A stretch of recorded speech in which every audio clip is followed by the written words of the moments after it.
So anyway, she does for fun. She goes out and does this medical outreach. She's Philippines and other places. And in 2012, she went to this place called Rwanda. I said, "Ooh, honey, Africa. That sounds kind of scary. Have a good time." So off she went, and there she is. It's kind of pretty rough looking, operating in big plastic garb instead of disposable stuff that we're used to and fancy tools. And those doctors, when they go on those medical outreach things, they don't really get to see the country. They go to the hospital and they work for 10 hours, and then they go to their hotel. I mean, it's not much of a vacation. But she did get a chance to get out and go out to the western part of the country. And she got to see the gorillas. She got to see the countryside. I sent her out with a video camera and an Nikon, and she came back, and I flipping downloaded all that stuff, and I was like, oh my gosh, this is flipping amazing. And then she said, one of the weird things is, though, on our way to the hospital and back, they had an IB school, International Baccalaureate. It was all Rwandan. She was kind of interested in that because, we have a daughter that was in the 11th grade that was in the IB program. And anyway, things started connected. What happened next? Well, next thing you know, she gets this email. She's been in her practice at this point 15 years. She's kind of like has seniority, everything else.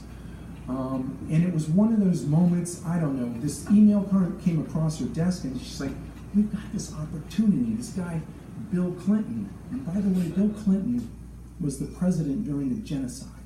And I think the man felt a little bit guilty for not raising a single finger to be able to do something about that genocide, or at least put pressure on the UN to do something. So Bill and Paul, they actually are pretty good friends now, and I think it's kind of come through that feeling of guilt.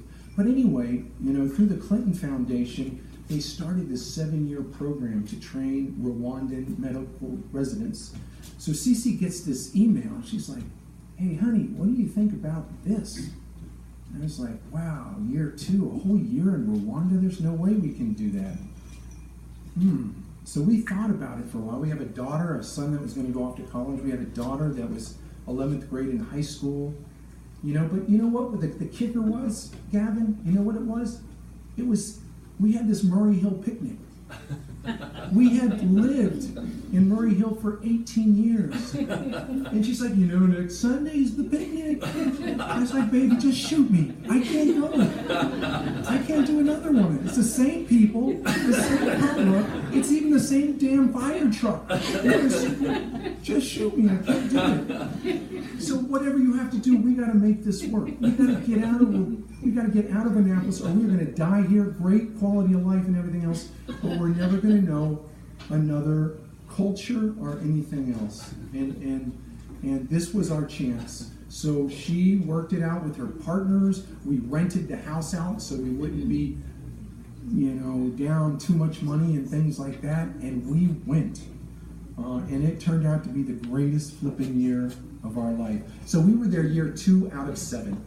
She's not an academic. She's a practicing physician. But she applied through this school. You may have heard of it, Yale. And got accepted, and that's how she ended up getting into this program. Oh yeah, and there's our 11th grade daughter. So when I go into the high schools in Annapolis, I ask the students, they're usually 11th or 12th graders, and I say, look, how many of you in the 11th grade would have given up this year and gone to Rwanda with your parents? And I'd say about half of them was like, no way, this is an important year, my social life, blah, blah, blah. But this young lady, she thought about it long and hard, because if she would have put her foot down, we wouldn't have gone. And she said, you know what, this makes sense. Let's do this, people. So off we went. All right. So there we are in Rwanda. Cece goes off training residents. Emily goes off to this IB school, all Rwandan IB school. So it kind of transferred the International Baccalaureate curriculum is supposed to be like that. You can go anywhere in the world and not lose ground. So off she went off to the 11th grade. I was sitting there, and it had been like 3 or 4 weeks, I had the house set up, everything was good, went to the market. I'm a financial planner, and in Rwanda they have 8 stocks on their stock exchange. Their school teachers make $200 a month. I played soccer with the head of Social Security. He made $700 a month. Doctors made around $700 a month also. So my friends, there was not a whole heck of a lot of need for investing money or anything else. It was pretty much survival mode. Am I going too long? Okay. So anyway, so I threw out a lot of emails, and I'm like, hey people, I'm here for a year if you need any help, you know, blah, blah, blah. It was so humiliating. I must not have any sort of skill set. Nobody wanted me whatsoever. And finally, I got an email back from this director of an orphanage out by the airport. He's like, you know, I went out and I met him, and he's like, you know, Steve, we have 100 boys, we have 22 caretakers. You know, if you want to do anything, you got to think of what to do. But I'll tell you, we got this French guy, you know, teaching English to the boys. So maybe there's something there. He's leaving in 2 weeks. So I went in there. Xavier, this cool-looking French guy he was 25. He was a drummer in a band with tattoos, long hair, Adonis. And I was like, oh my gosh, you know, I bet the boys love that. But they didn't. He had to literally drag them to class. He had to drag them to class because all he did was he had a grammar book and just beat grammar into these kids every day.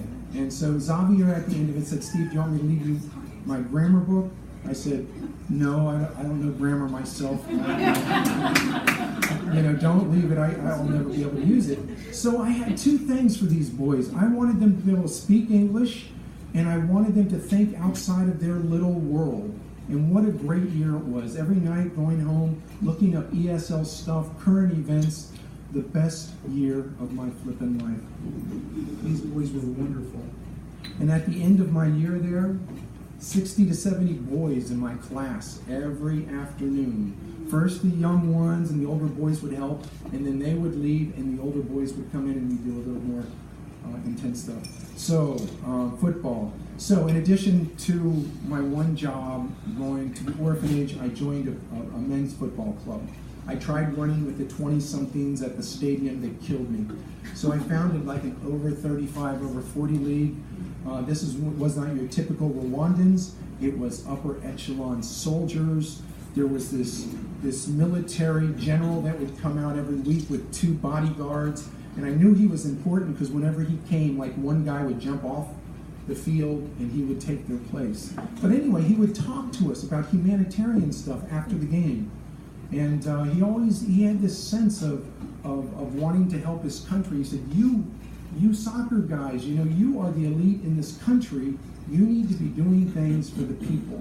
So at one point we were saving money every month, and we went down to the southern part of the country and we presented cows to genocide widows. So we did this kind of humanitarian thing while we were there, and it was, you know, something I would have never expected. There was a guy on the team, I didn't like him very much. His name was Valens, he was the goalie. He was a sieve, man. If you kicked the ball, he couldn't save it if his life depended on it. And the general, he said, Steve, you need to introduce yourself and tell people what you do. It's like, hi, I'm Steve from America. I'm here for a year. I'm a financial planner, and I'm teaching English at this orphanage, and if I can help any of you guys, let me know. So 2 weeks went by, and this guy Valens, in his broken English, came up and said, can you come look at my school? Yeah. So I said, sure, let's go take a look. So he said, Steve, I could tell he wasn't passionate about his school. He said, I inherited, you know, from my parents. They were killed in the genocide. All the founders of the school were killed in the genocide. Half the teachers were killed. 25% of the student body all killed. And so he inherited it, and I could sense he didn't have much of a passion for it. So I went and took a look at it, and I did my little ESL thing, and then I found myself in the middle of teacher training for a week. And it was like one of those aha moments, people. you're sitting in the back of teacher training in the middle of Africa, in the middle of Rwanda, in the middle of the school, and you're like, how the hell did I get here? How the heck did I get here? And that was kind of the beginning of Connect Rwanda. I sat there, they had 1,700 students, 70 teachers, and the only resources they had was 52 books. And I said, Steve Hayes, you don't have much of a skill set, but you can do something about this. So sitting back there, I vowed to go home at some point and advocate for this school. But the other thing that kept resonating with me is like, oh my God, I wish there were real teachers here. Not just some funky guy that's teaching ESL to the orphans. So anyway, time went on. I went home. My church, First Presbyterian, they had read my blogs. They knew what was going on. They wouldn't let me drop it. You know, it's not one and done. You're gonna keep going with this thing, Steve. So they raised a little bit of money for me here and there. They got some tablets, and we started collecting donated computers. Cece and I would go back to Rwanda once or twice a year. She would do a little medical thing. I'd go to the school and present these used laptops. They would eat it up. The IT teachers would take it and put on a new operating system and all this stuff. But it became a little bit toxic because I was giving the things away. And I came through those school doors, and it's like, Steve, everybody wanted to be your friend type of thing. And I was like, man, this is not good. So I made a lot of mistakes, and I saw a lot of mistakes happening in Rwanda about giving, and I've learned from those mistakes. So we've got a program in place now that is not a giveaway program. Your donated computers are not given to those teachers anymore. They pay a small amount over 3 installments from their paycheck. That goes into a separate account, which is then used to buy the internet for the school.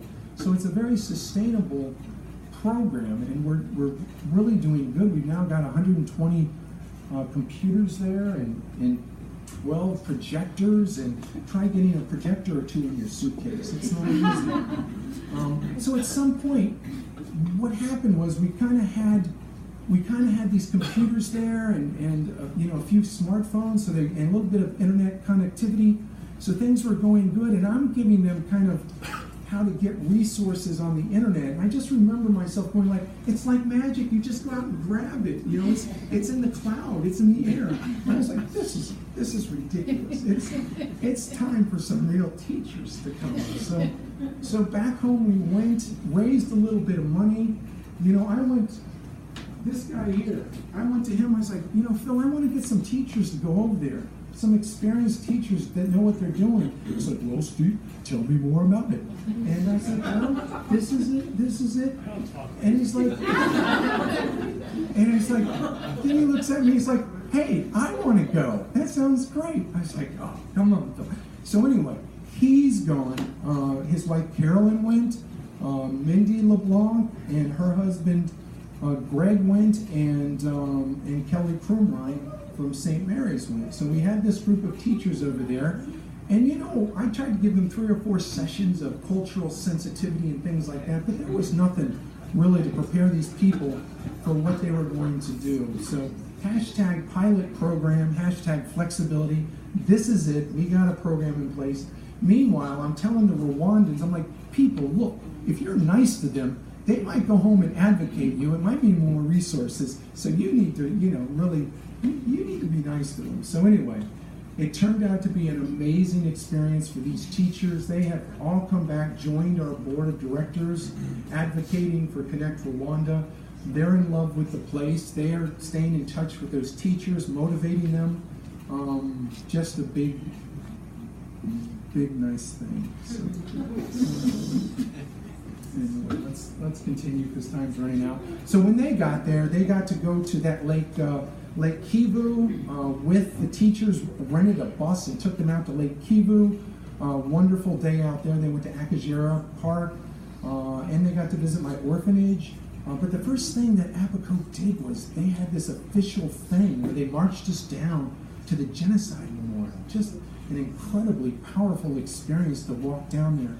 And what a beautiful memorial it is. On the first floor, it's all about the Rwandan genocide, and then on the second floor, it's about other genocides